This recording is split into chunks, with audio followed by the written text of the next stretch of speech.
أنا الشاعر والكاتب والرسام محمد جمال مخلوف، صاحب رباعية صاحب الجمال، 8 أجزاء لحد دلوقتي، 8 دواوين.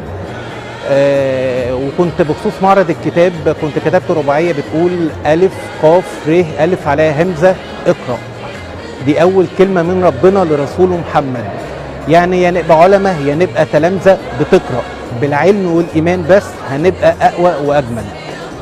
من رباعية صاحب الجمال حبيت ألخص بيها أهمية القراية وأهمية معرض الكتاب، خصوصا إن معرض الكتاب ده معرض دولي وعالمي، يعني من التصنيفات الأولى على مستوى العالم، فحقيقي شيء يفرح. والتقنية اللي موجودة فيه طبعا التنظيم مش محتاج إن أنا أتكلم عليه أو أي حد يتكلم عليه، غاية في الإبداع. وأنا متوقع أكتر وأكتر من ده في السنين الجاية، لأن أنا كل سنة أنا باجي المعرض بحكم شغلي رباعية صاحب الجمال اللي بتنزل من 8 سنين، فبلاقي سنة من بعد سنة تطور عن اللي قبلها، تطور بشكل ملحوظ يعني.